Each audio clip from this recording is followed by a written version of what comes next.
U.S. government watchdogs, the people tasked with exposing corruption, fraud, and abuse at the very heart of Washington, are being shut down. Not weakened, not trimmed, shut down.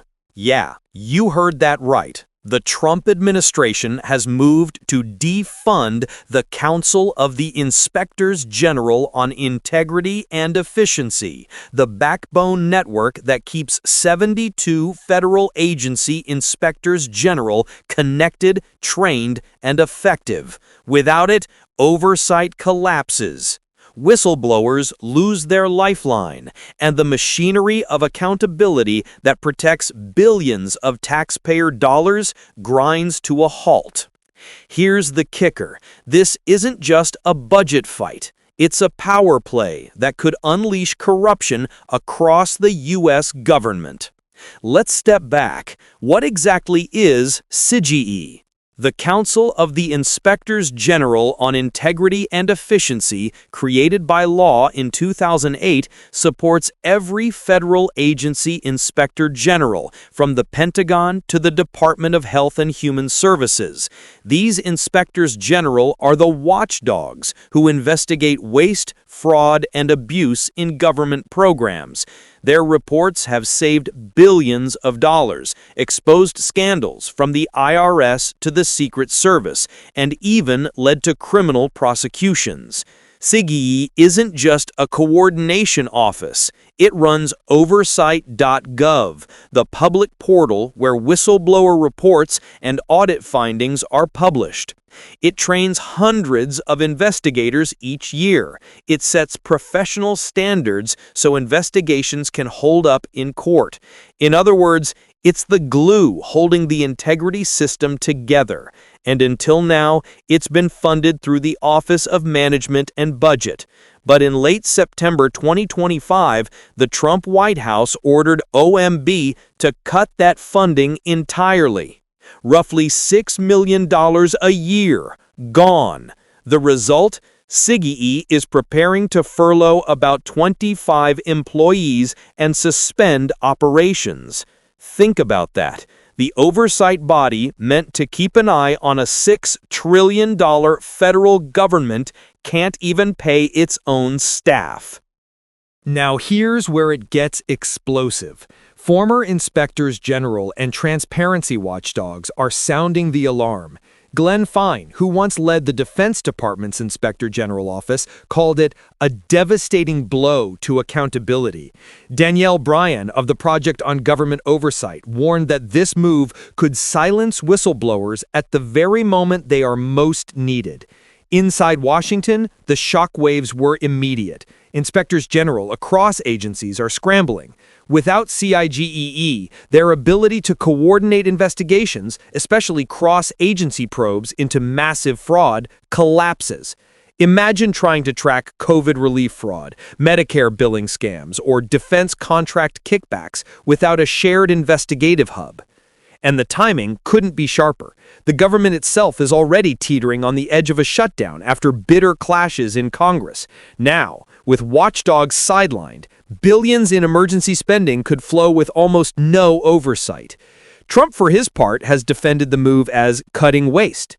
At a rally in Pennsylvania, he said, "These so-called watchdogs, they're part of the deep state, folks. They block progress. They make it impossible to run government efficiently." His allies in the House echoed that line, calling inspectors general unelected bureaucrats who sabotage policy. But Democrats see something far darker. Senate Majority Leader Chuck Schumer accused the administration of trying to blindfold Congress and the public while corruption spreads unchecked. Representative Jamie Raskin called it a coup against accountability. Even some Republicans quietly admit they're uneasy.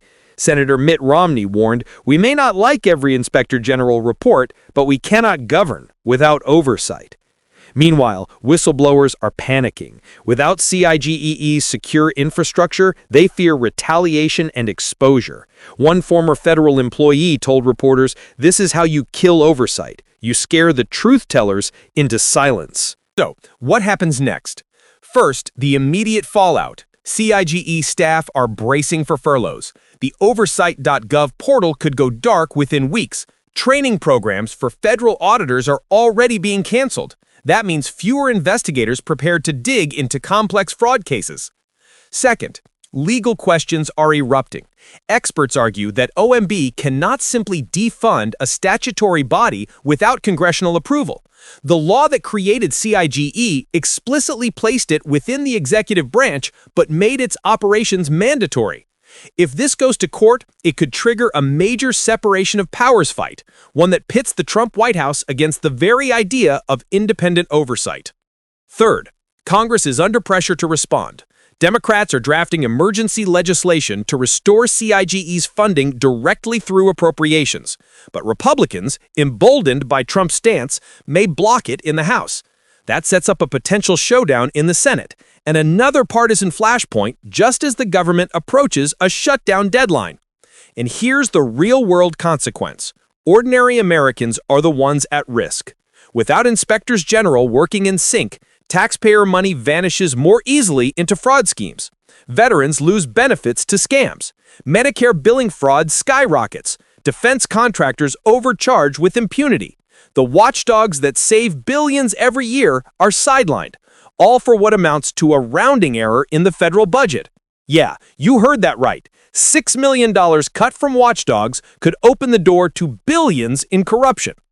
Political analysts are already connecting the dots. If Trump neutralizes oversight now, he clears the runway for sweeping executive actions in his second term. Actions with far less resistance from internal watchdogs. Think deregulation of energy companies, massive defense contracting shifts, even reshaping federal hiring and firing rules, all without effective oversight. This isn't just theory. Remember, inspectors general were the ones who uncovered Trump administration scandals in his first term.